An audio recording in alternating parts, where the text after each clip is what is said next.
Our first big double game week of the season has arrived and my triple captainship is active. Let's get set up for double game week 25.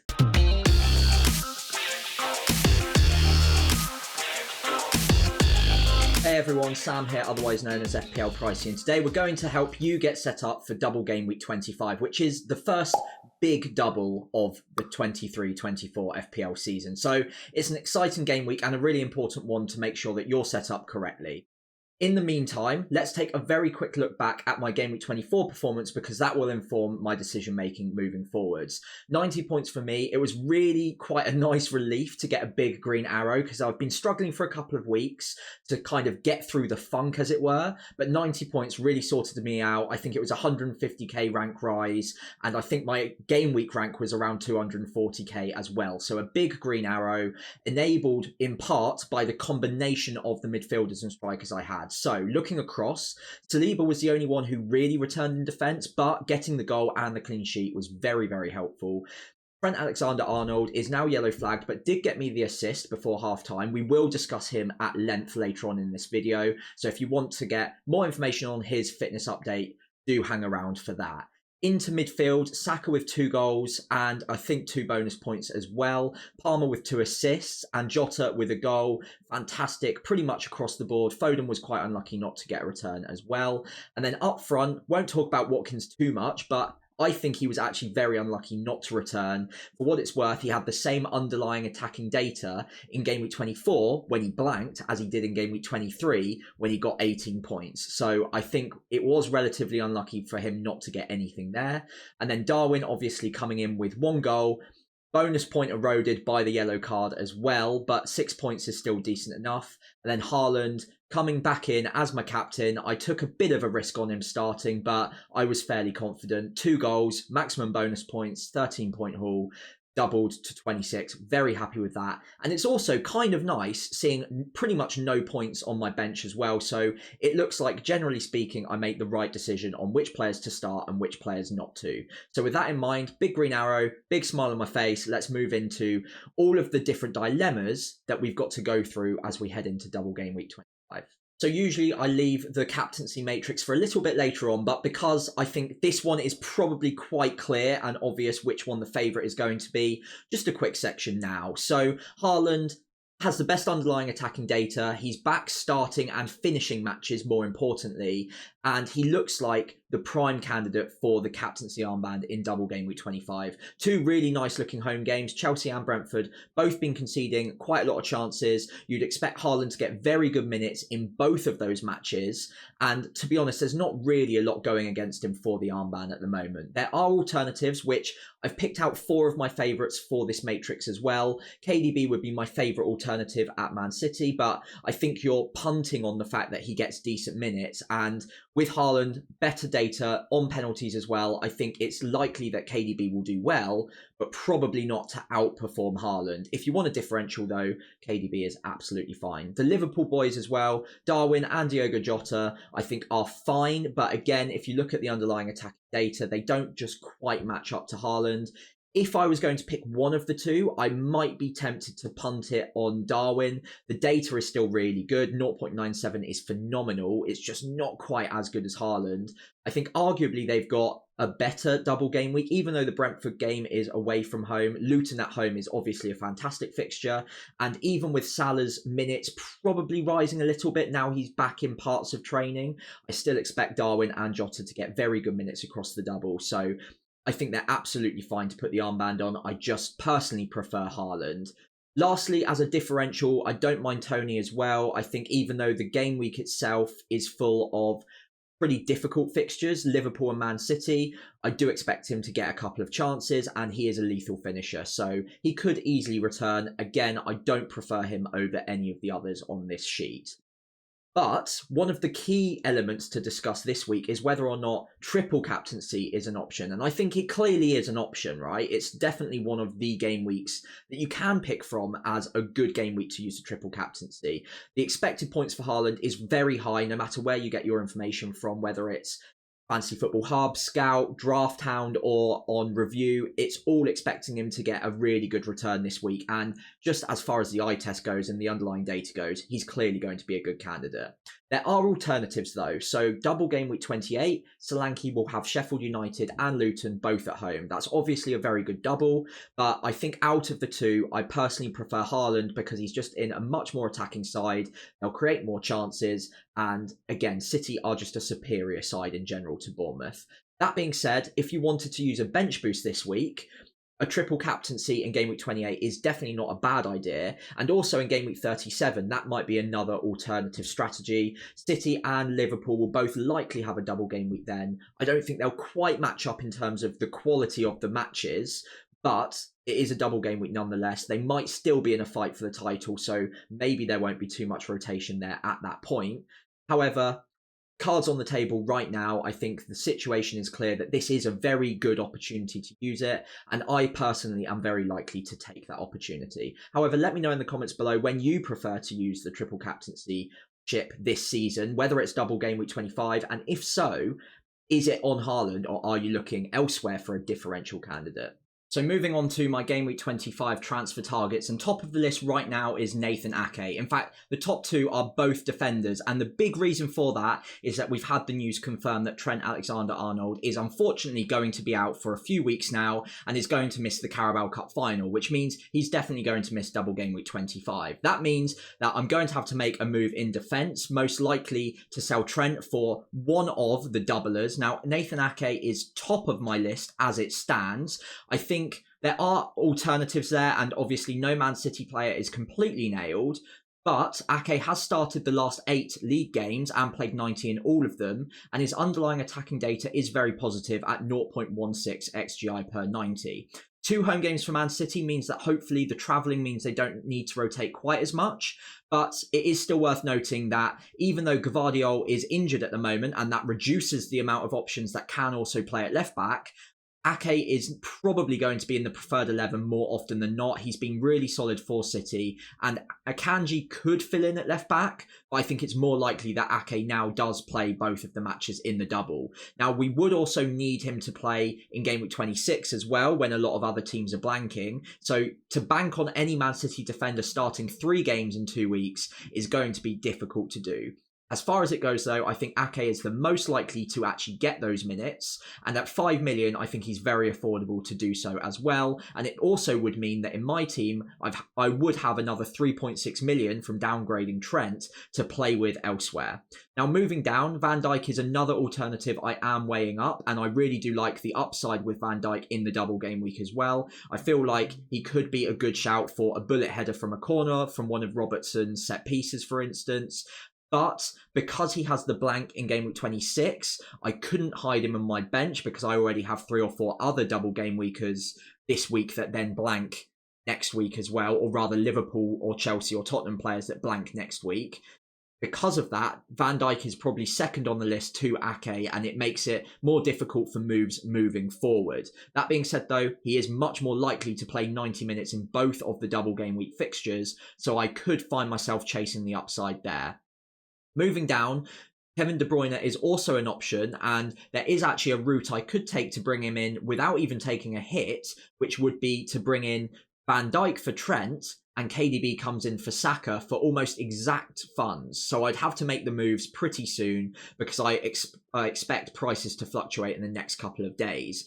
That being said, though, I'm not a massive fan of this move, mainly because it would involve selling Saka. Now, I really like Saka for that Burnley away game, and I also want to hold on to him for the Newcastle game, Newcastle being 18th for expected goals conceded across the season. So I do want to hold on to Saka. He's in great form, great underlying data, so it feels like I'm forcing KDB in if I make that move. That being said, I'm very jealous of anyone who's got a really easy move to get to KDB or has him already, and he is still a transfer target nonetheless. Moving down, Ivan Toney, a little bit like KDB, I just don't quite have a route to get to him that I would love to make at the moment. I've already got Darwin and Haaland.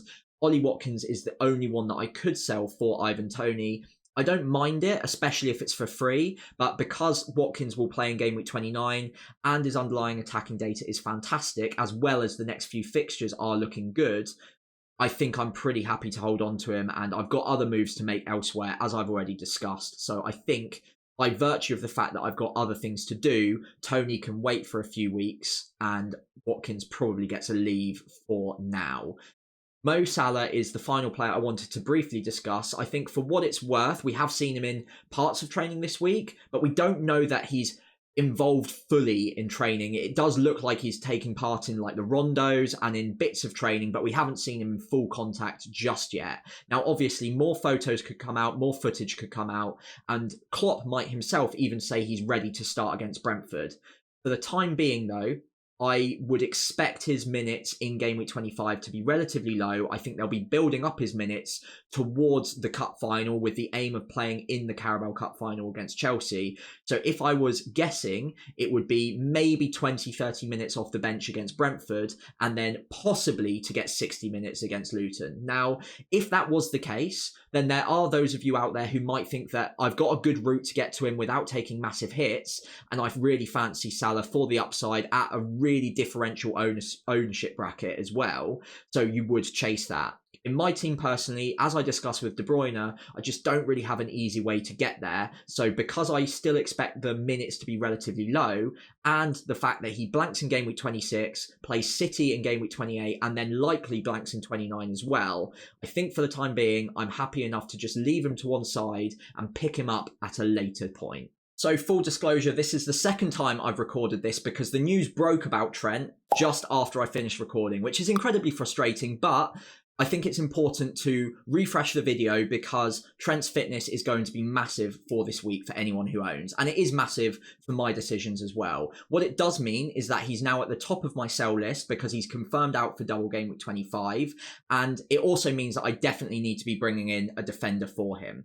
Now, with that in mind, I think this is actually quite a simple section all of a sudden. The other two defenders I was potentially looking at getting rid of, Porro and Estupiñán, probably now stay for another couple of weeks, partly because Porro plays in game week 29 and I'd like to cover that off. And secondly, also because Trent is just so much more of a priority. Estupiñán, probably not a great hold at the moment. The fixtures are good, but he himself has not looked fantastic. But again, because Trent is injured, I think I've just got to prioritise that. And no matter which defender I bring in, Trent is going to be an easy swap for them at this point. So I think Estupiñán and Porro, even though they're second and third on the sell list, probably stay for the time being, with Trent being the key asset to get rid of, because he's worth so much money. I can get to any other defender for him in one move, and he's not going to play at all in the double by the looks of it. Now, moving on, fourth on the list is Matt Turner. Now, he's not a priority sell because I've got a starting playing keeper in Leno. That being said, though, because Trent is out, there is a route that I could take to get rid of Trent for Ake, and I would then have also the funds in the bank to remove Turner for Alisson. Now, that is a double switch that I'm considering, mainly because, one, I wouldn't need to take a hit to do so, and two, because I'd be bringing in an extra double game week player, giving me 6 overall, without having to worry so much about what to do with them in game week 26 when they blank. Now, if I brought in Van Dijk, for instance, then it's another player in my outfield starting 11 that I'd have to cover off in game week 26, probably making another transfer because I've already got Chelsea assets, I've got Spurs assets, and I'd have 3 Liverpool players as well, all outfielders, which means I'd have to make extra transfers. Whereas if I brought in Alisson, I can hide him on my bench easily because I've got Leno as the other starting keeper and I can just play him in game week 26 instead. So I quite like that as an upside move now because it still covers off 3 Liverpool. It covers off their clean sheet potential as well. And I don't have to take a hit to do so. So with all of that in mind, I think Alisson for Turner is a pretty good option. And that's why Turner is now being upgraded to my sell list.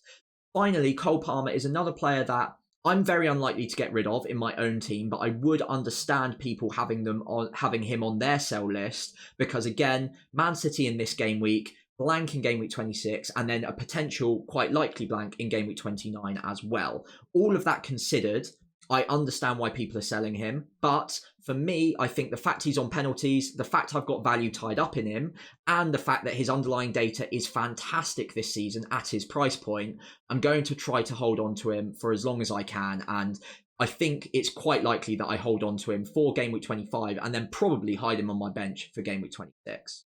So moving on to my transfers really quickly, and I think the most likely outcome is that I move Trent Alexander-Arnold on for Nathan Ake. Now, as I've already discussed, Ake's minutes are probably as good as we're going to get for a Man City defender at this point, and with Trent confirmed out for the double, I think this just makes a lot of sense. Now, this does give me an extra player in Game Week 26 as well, which is really handy because it means that I actually probably don't even need to take a hit in Game Week 26. But that is risking a little bit on the idea that Ake will not only start Chelsea and Brentford, but also play in the Bournemouth game. Now, to get any Man City defender in and hope that they start in 3 games is going to be difficult to get right. However, I think of the Man City defenders, Ake's the most likely one to do it. And with the XGI looking pretty good at 0.16, who knows, I might even get lucky with some sort of attacking return from a corner in the double as well. So overall, I think this is the most likely move I'm going to make. Van Dijk is an outside shout. And then also there's the shout that I could also make the double switch, this being half of it, and then the other half being Matt Turner to Alisson not needing to take a hit, as I already discussed in the previous section. So finally, let's take a look at my team as it stands for double game week 25. Now, 2 free transfers, haven't locked in any of my moves yet, but I think it's pretty likely I'm going to have to sell Trent, and it's more than likely that it's going to be Ake as the replacement. 2 other alternatives, one of which I've already discussed, is Van Dijk. The other very, very outside alternative is probably going to be Connor Bradley, mainly because he's so cheap, it enables moves elsewhere, and because Trent's out, his expected minutes will probably go quite considerably up in his favour for the double. That being said though, if I went for another Liverpool defender, it does give me an extra issue to deal with next week. So I think right now, as it stands, Ake is more likely. However, the upside is there with the Liverpool defenders. Van Dijk, Bradley, or maybe even Andy Robertson could all be alternatives that you might want to consider for your moves. Looking at my team in general, if I made that one move, it would be 5 double game weekers. It would be 3 Man City and 2 Liverpool. I think Liverpool-wise, I'd be pretty well covered. Darwin and Jota, I do believe to be the most important and most explosive upside picks for this game week. So I think I'm well covered there. Man City-wise, Haaland and Foden, I think, are 2 of the 3 most important. After that, though, the big miss is Kevin De Bruyne. Now, I wish I could get to Kevin De Bruyne this week, but as discussed, it will be pretty hard to do unless I want to sell Bukayo Saka. Because Saka's got a great couple of fixtures and Newcastle at home in blank game week 26, I think I'm pretty happy to hold on to Saka and hope that other people get rid of him, and hopefully that will be their mistake, not mine. I would love to get to De Bruyne, but I have a gut feeling that he probably only starts one of the 2, or maybe gets reduced minutes in at least one of the 2 games. So I'm going to take a chance against it for the time being, but I'll need a big sofa to hide behind whilst he's on the pitch, that's for sure. Looking around my side, there are benching issues. So Garnacho versus Palmer is one issue I'm debating at the moment. I think out of the 2, I'm more likely to start Palmer as it stands. The City fixture is much more difficult than the Luton fixture, of course, but Palmer is far and beyond the better player in terms of underlying attacking data at the moment, 0.76 XGI per 90. Garnacho's is around about 0.4, so that's significantly better. And when you add in the fact that Palmer is on penalties, and Chelsea have a knack of winning quite a lot of penalties this season. They've got very tricky wingers in and around the box. They do win a lot of penalties, and who knows, they could get something on the break against Man City as well. So I think with that in mind, plus the fact that Palmer's effective ownership is a lot higher than Garnacho's, in a 50-50 decision where I'm not sure which one I'm more confident on, I think I'd probably just about favour the one who's on penalties and the one who's got a higher effective ownership that would damage me more if I benched him and he scored points, of course. Now, if I was more confident that Garnacho got lots of points against Luton than I was about Palmer, then I'd probably make the switch, but because it's fairly 50-50, I think I slightly favour Palmer anyway. I'm probably going to be starting him out of the 2. The other benching issue I potentially have is Estupiñán away at Sheffield United. I think it would be him versus Porro to start, and I think I just about favour the home fixture for Porro and the fact that he's much more locked in to get 90 minutes week in, week out at the moment. Estupiñán has been good across the season, but recently in the last 2 game weeks, he's looked a little bit shaky, got taken off at half-time in one of the matches recently as well. So I think his expected minutes are slightly down compared to Porro. And I think for that reason, even though he's got the better fixture on paper, I'm going to chase the upside with Porro. Now, Saliba, I think, is the other player that could potentially come out for Estupinian, but I would really urge caution when benching either Saliba or Gabriel this week. I really like them as options. They're against the side with the worst defensive data from set pieces, and as we know, Saliba and Gabriel have been phenomenal from set pieces recently. Arsenal are the best attack in the league from set pieces as well, so I think if there was ever a week that we were going to see a header from a corner, header from a free kick from either Saliba or Gabriel, this is as likely as any for that to pay off. Obviously, there's also a really good chance of a clean sheet there as well. So one final thing to quickly mention is the fact that my triple captaincy chip, as mentioned earlier, is active and on Erling Haaland. Now, I explained my reasoning behind that earlier on in the captaincy matrix section, but it is worth noting that it's not the only possible route I take this game week. There are alternative universes where Haaland's minutes are severely impacted and we feel like he won't get good minutes across the double. Maybe we get some sort of injury news. Then if that happens, and I still think he gets decent enough minutes, it would be enough for me to take off the triple captaincy chip and maybe go aggressive and move towards a bench boost this game week. I'm not a million miles away from it, and if I made that Alisson move for Turner, as I already mentioned, I'd only really be one player away, so I'd only have to take a -4 to get rid of Charlie Taylor to make it a pretty decent bench boost team.